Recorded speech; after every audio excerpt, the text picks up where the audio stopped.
तो सर आपने भी बहुत बड़ी बात बोल दी है कि हम खुश रहने के पीछे, खुशी के पीछे भागते हैं। हाँ, ये प्रॉब्लम इसलिए खुश नहीं है। हाँ, यही समस्या है। मसला है कि हम और आप जिस चीज़ को हैप्पीनेस मान रहे हैं वो बेसिकली हैप्पीनेस का ट्रेडमिल है। हैप्पीनेस से पहले की जो स्टेज है ना, हैप्पीनेस जब तक नहीं आएगी जब तक आप अनहैप्पी नहीं होंगे।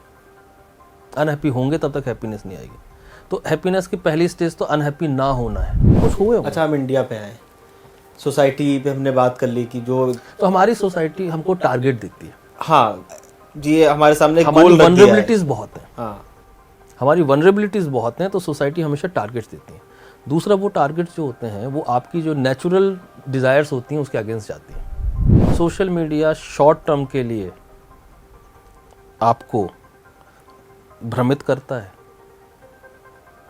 और उस भ्रमित होने में जो सबसे इम्पॉर्टेंट फैक्टर है, या तो आप अपने लिए अनरियलिस्टिक गोल सेट कर लेते हैं। मसला ये है कि हम ये मान के नहीं चलना चाहते कि सोशल मीडिया एक इतना वाइड प्रोसेस है कि आप उसके अब आप नोटिस करें कम कमाने वाला व्यक्ति ये महसूस करता है ज़्यादा कमाना है, ज़्यादा कमाने वाला महसूस करता है उससे भी ज़्यादा कमाना है। जो सबसे ज़्यादा कमाने वाला व्यक्ति है उसके पास में 40-50 लिटिगेशन चल रहे होते हैं। नमस्कार, मेरा नाम है मृत्युंजय और आप देख रहे हैं अमर उजाला। एक सवाल जो हर साल हम भारतीयों के सामने आता है कि भाई हम लोग खुश क्यों नहीं हैं?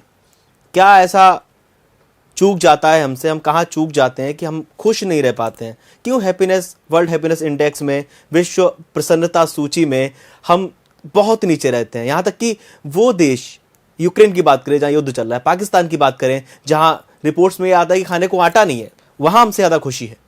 हम कहाँ चूक जाते हैं? हमारे पास इतनी बायोडाइवर्सिटी है, रिश्ते हैं, सब कुछ है, संस्कृति है, लोग हैं, फिर हम क्यों 118वें नंबर पे हैं इस बार के वर्ल्ड हैप्पीनेस इंडेक्स में? इस पर बात करने के लिए हमारे साथ मौजूद है senior psychiatrist doctor Vijay Kumar Pathak. उनसे बात करते हैं और जानते हैं कि साइकोलॉजी में हम कहाँ पे हैं, क्यों हम खुश नहीं रह पा रहे हैं। विजय जी, क्या कारण लग रहा है, क्यों हम लोग खुश नहीं? हमारे पास रिश्ते भी हैं, जैव विविधता में भारत सबसे आगे है, संस्कृति हमारी है, धर्म हमारे हैं, बायोडाइवर्सिटी हमारे पास बहुत सारी। लोग बोलते हैं कि एक चीज़ से हम लोग बोर हो जाते हैं, तो हमारे पास तो बहुत सारी डाइवर्सिटी है। हर दिन एक त्योहार है, हर दिन एक उत्सव है, फिर भी हम खुश नहीं हैं। देखें, हैप्पीनेस इंडेक्स का जो डेटा कलेक्शन करने वाले जो लोग हैं उन्होंने क्या क्राइटेरिया रखा है, सबसे बड़ा मैटर वहाँ पे आता है। अब उन्होंने उसके लिए क्या क्या पॉइंट्स वो लोग रखते हैं, उसके बेसिस पे वो एक रिप्रेजेंटेटिव डेटा को यूज़ करते हैं। No data can actually represent the entire country. They will represent a data of certain, एक ग्रुप ऑफ पीपल का वो डेटा कलेक्ट करते हैं और उसके बेसिस पे वो उसको एक्स्ट्रापोलेट करते हैं, that represent the entire country. Sample size बहुत मैटर करता है। छोटे मुल्कों में क्या है, पॉपुलेशन कम है, होमोजीनियसिटी ज़्यादा है। हम अभी आपने बोला हम डाइवर्स ग्रुप ऑफ पीपल हैं। दूसरा, यही कॉन्टेक्स्ट जो है वो थोड़ा सा मैं अगर एक्स्ट्रापोलेट करूं इंडिविजुअल लेवल पे, हाँ करिए ना, क्योंकि कलेक्टिव लेवल पे हमारे मुल्क में एक मुल्क नहीं बसता है। अब जब बात आती है कि लिटरेसी, एग्जाम्पल मैं दे रहा हूँ, तो लिटरेसी में इंडिया कहाँ पे आता होगा वो एक अलग बात है। सब कॉन्टिनेंट में केरला से ज़्यादा लिटरेसी नहीं कहीं पर हो गया। मतलब आप ये सोचें कि केरला जैसा स्टेट जो है वो सब कॉन्टिनेंट के सारी कंट्रीज से आगे निकल जाता है।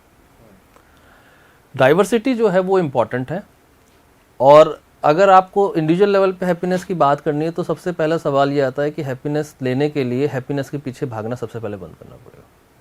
तो सर आपने भी बहुत बड़ी बात बोल दी है कि हम खुश रहने के पीछे, खुशी के पीछे भागते हैं। हाँ, ये प्रॉब्लम इसलिए खुश नहीं है। हाँ, यही समस्या है।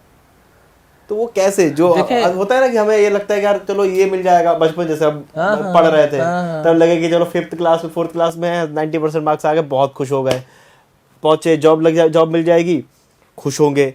वो जो एक स्टेज हमारे सामने सोसाइटी ने भी रखी है कि आप ये अचीव कर लिया, इसके बाद सब सेट है, यहाँ से भी भारत पीछे रह रहा है क्या? देखें, पहली बात आप समझिएगा, मुझे हैप्पीनेस के लिए शुद्ध हिंदी शब्द जो है प्रसन्नता ही समझ में आता है। हाँ, अगर आप संस्कृत में कोई श्लोक पढ़ते हैं तो प्रसन्नता परम सुखम शब्द नहीं है, संतोष परम सुखम है। सेटिस्फैक्शन।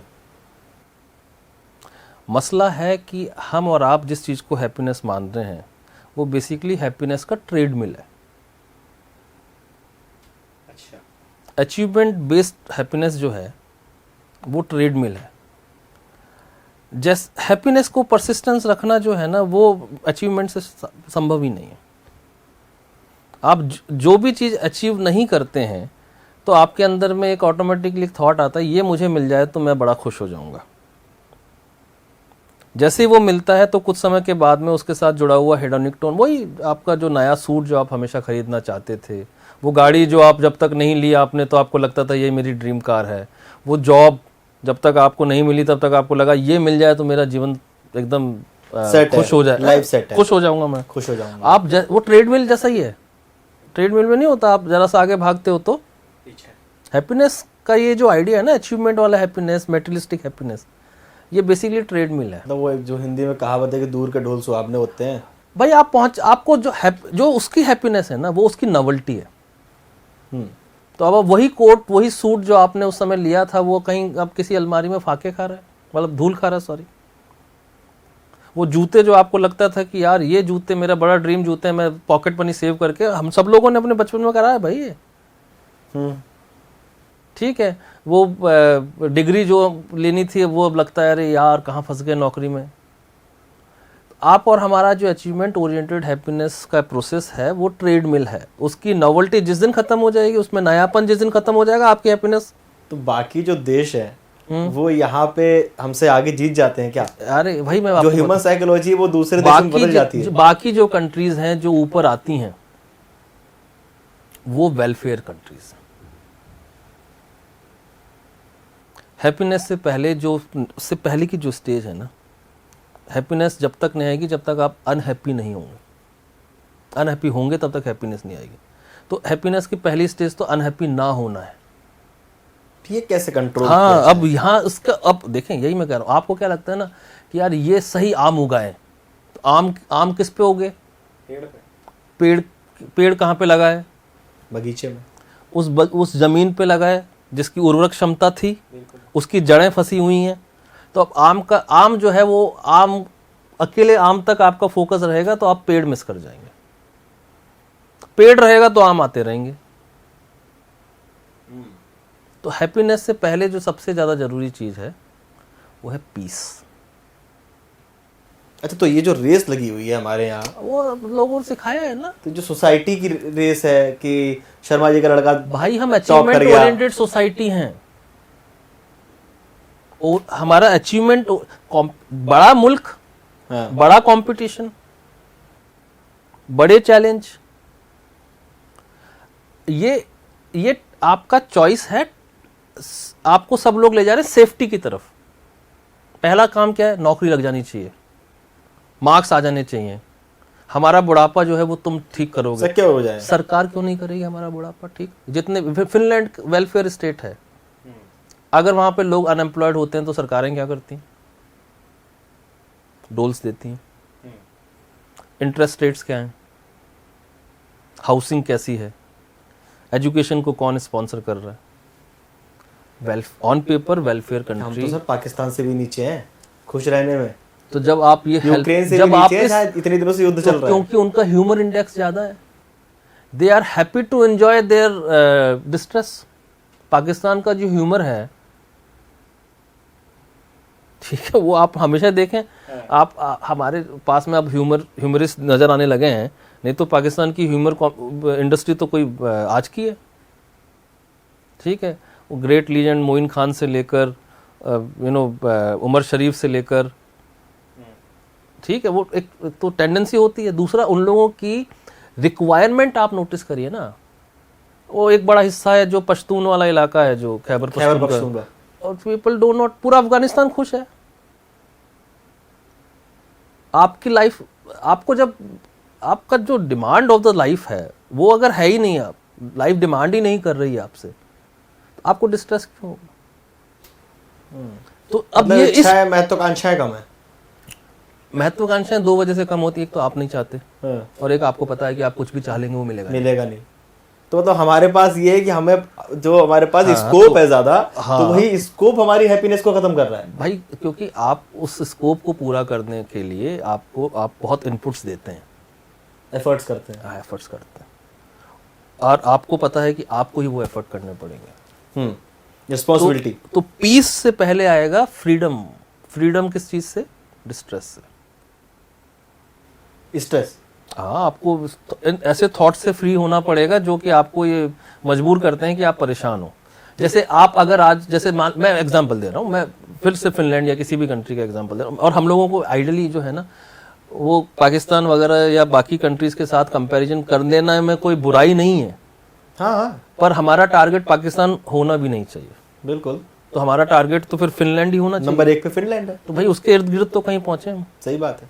तो अब आप नोटिस करें आप कि वहाँ पे जब लोग हैं, जब लोग वहाँ की जो कल्चर है वो इस तरह डाइवर्स भी नहीं है, लैंग्वेज डाइवर्सिटीज़ नहीं है, स्टेट के इश्यूज़ नहीं है, ठीक है।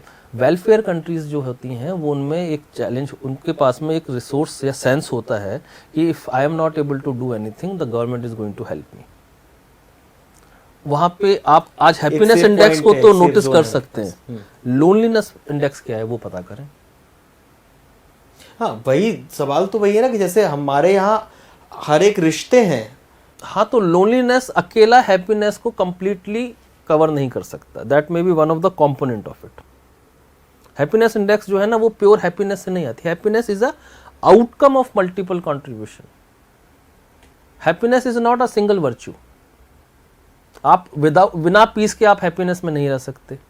यूक्रेन जिस कंट्री से फाइट कर रहा है, रशिया से फाइट कर रहा है, ये लोग इनकी जो फाइट चल रही है उसका डिस्ट्रेस अलग है, पर उनके पास सपोर्ट करने के लिए जो ग्रुप मौजूद है, ये तो अभी उनका अब मुझे नहीं पता, वो सरकारों का इशू हो सकता है।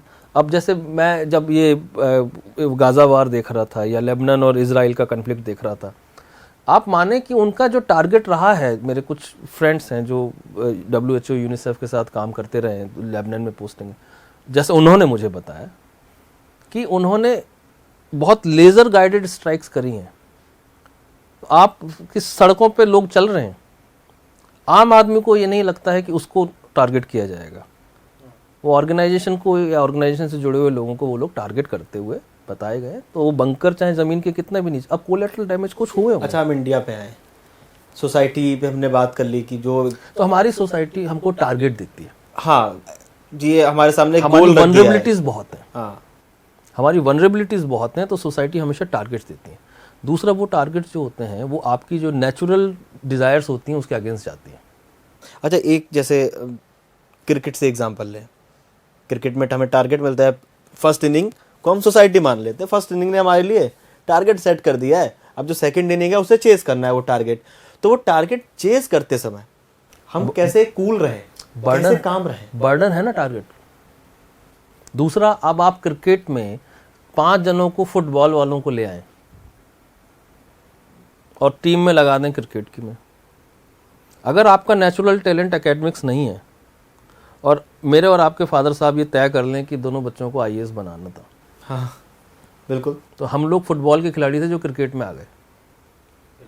तो हम लोगों के पास में वो डाइवर्सिटी ऑफ द पीपल तो है, फोर्सफुली, पर डाइवर्सिटी ऑफ अपॉर्चुनिटीज नहीं है। बिल्कुल। अगर आज की तारीख सोशल में, फोर्स जो है, हाँ, आज की तारीख में अगर कोई भी जना ये बोलता है कि यार मैं सब कुछ छोड़ के खेती किसानी करना चाहता हूँ, पूरा परिवार आके बैठ जाएगा उसको ये समझाने के लिए कि खेती किसानी बड़ा खराब काम कि भैया इसलिए पढ़ाया था क्या? कुछ भी। अब आपकी खुशी कहाँ से आ सकती थी कि आप अपने इंटरेस्ट की चीज़ों में जाएं? आप इंटरेस्ट की चीज़ में नहीं है। अब आप हाई अचीवर भी हैं, तो ये बेसिकली आपके पास में वैसे ही है, you are shaking hand with somebody wearing a glove. तो आपकी हैप्पीनेस और आपके हाथ मिलेंगे ही नहीं कभी भी। ठीक है। अच्छा, जो लोग इसमें हैं, मतलब अपने मन का भी काम कर रहे हैं, बाहर मुल्कों में एस्पिरेशंस को लेकर, इंटरेस्ट को लेकर, एटीट्यूड्स को लेकर साइकोलॉजिकल असेसमेंट होते हैं। अब तो हमारे मुल्क में भी काफ़ी हिस्सों में होने लगे हैं, शहरों में, कि आप किस ट्रेड में जाना चाहते हैं उसके लिए ज़रूरी नहीं है कि अब आप जाके पहले BSc करने के बाद में आप ट्रक चलाना चाहते हैं। बिल्कुल। विजय जी, आप जैसे अब तो साइकेट्रिस्ट हैं, बहुत सारे केस आते होंगे, साइकेट्रिस्ट के पास वही जाते होंगे जो दुखी और परेशान है। वही केसेस हैं आपके पास जो मानसिक रूप से परेशान हैं और मानसिक विकृतियों से जूझ रहे हैं? विकृति वाला ग्रुप अलग है, वो अलग है, परेशानी वाला ग्रुप अलग है। परेशानी वाला ग्रुप बड़ा है, वो ज्यादा बड़ा है, जो असल में विकृति नहीं है। अच्छा, तो वो क्या आप देना चाहते हैं जो मूल मंत्र हो कि भाई खुश रहने का विजय पाठक जी की तरफ से एक मूल मंत्र है? देखें, सबसे पहला मूल मंत्र है कि आपको सीखना पड़ेगा कि आप कमांड नहीं हैं, आप पार्ट हैं। दूसरा मूल मंत्र ये है कि आपको ये सीखना पड़ेगा कि आपको अपनी लिमिट्स पता होनी चाहिए। तीसरा मूल मंत्र ये है कि आपको अपनी ज़िंदगी को हर दिन एक्नॉलेजमेंट देना चाहिए, ग्रेटिट्यूड देना चाहिए। ग्रेटिट्यूड जो है सबसे आसान तरीका है हैप्पी होने का। जो आपके पास में ज़िंदा हैं, स्वस्थ हैं, 2 से 3 वक्त की रोटी खा सकते हैं, ये सुनने में बहुत है ना मीडियोकर लगने वाली चीज़ होगी, ये बहुत ही बेसिक नीड है ये, रोटी कपड़ा और मकान, अगर उस वजह से बात की जाए। ये नेसेसिटी है ना। आपकी नेसेसिटीज पूरी हो रही हैं, बी ग्रेटफुल, ठीक है। Do not put your self in the frame of somebody else, क्योंकि बाकी लोग ये देखना चाहते हैं आपको कि आप फलां किस्म के बिहेवियर का ही पार्ट बने। और मेरा अगर मैं खिलाड़ी बनना चाहता हूं तो मैं डेस्क पे बैठ के काम नहीं कर पाऊंगा। तीसरा, आप हमेशा शॉर्ट टर्म एक्टिविटीज़ के लॉन्ग टर्म आउटकम पे जरूर फोकस करें, क्योंकि मोस्टली लोगों के रिग्रेट जो है ना उनकी शॉर्ट टर्म एक्शंस है। ये 3 चीज़ों को मैं हमेशा बोलता हूँ। ठीक, अच्छा, एक आखिरी सवाल, जिस तरह से अभी जो सोशल मीडिया है, सोशल मीडिया हमें खुश कर रहा है या हमारी खुशी को छीन रहा है? एक साइकियाट्रिस्ट इसे कैसे देखता है? बिल्कुल सही सवाल, यही था जो मेरा लास्ट पॉइंट था। सोशल मीडिया शॉर्ट टर्म के लिए आपको भ्रमित करता है, और उस भ्रमित होने में जो सबसे इम्पोर्टेंट फैक्टर है, या तो आप अपने लिए अनरियलिस्टिक गोल सेट कर लेते हैं, क्योंकि मैंने एक नई गाड़ी खरीद के सोशल मीडिया पे रील अपलोड कर दी, ठीक है। बाकी लोग जो हैं वो अगर उस क्षमता में नहीं है तो वो दुखी होंगे, और किसी ने नीचे उससे बड़ी गाड़ी डाल दी कमेंट में, कंपटीशन बढ़ गया, वो हो गया, तो अब मैं दुखी हो जाऊंगा। हाँ, मसला ये है कि हम ये मान के नहीं चलना चाहते कि सोशल मीडिया एक इतना वाइड प्रोसेस है कि आप उसके, अब आप नोटिस करें, कम कमाने वाला व्यक्ति ये महसूस करता है ज़्यादा कमाना है, ज़्यादा कमाने वाला महसूस करता है उससे भी ज़्यादा कमाना है। जो सबसे ज़्यादा कमाने वाला व्यक्ति है उसके पास में 40-50 लिटिगेशन चल रहे होते हैं, ठीक है। उसके शेयर मार्केट्स, उसके शेयर के प्राइसेस अप डाउन होने लगते हैं। अब मैं कुछ दिनों पहले पढ़ रहा था, टेस्ला के जो सीईओ हैं, टेस्ला के बोर्ड या बाकी लोगों ने ये रिपोर्ट करा है कि हमें इसको हटाना है। That man seems to be the second most powerful person of the world. He is the right hand of the president Trump, Elon Musk. उनके लिए कहा जा रहा है कि वो भी उतरे। हम और आप जो हैं वो मतलब पड़ोसी का ह्यूमिलेशन बर्दाश्त नहीं कर पा रहे, इतनी बड़ी पोजीशन से उतरेंगे तो सोचें कितना अंदर में दुख होता होगा। दुख दिखाई नहीं दे रहा ना किसी का। तो आप ये मान के चलें कि जो biggest input from the land of this country, सबसे बड़ी मुश्किलें भी यहाँ पे दिखाई गई हैं, तो सबसे ज़्यादा ये हिंदुस्तान, पाकिस्तान, अफगानिस्तान, चीन, म्यांमार, श्रीलंका, एक व्यक्ति की सोच इन सभी देशों में गई है, गौतम बुद्ध ने कहा मध्यम मार्ग, जो बैलेंस रखेगा वो ही शांति में रहेगा। मान लिया जाए कि बैलेंस अगर आपने बनाना सीख लिया, संतुलन ही सभी चीजों का समाधान है। चलिए, बहुत बहुत धन्यवाद आपका ताकि सारी जानकारी पहुंचाने के लिए। और संतुलन ही सभी समस्याओं का समाधान है, ऐसा कहना है विजय पाठक जी का, और ये सही भी है। संतुलित रहिए, स्वस्थ रहिए और खुश रहिए, और देखते रहिए अमर उजाला।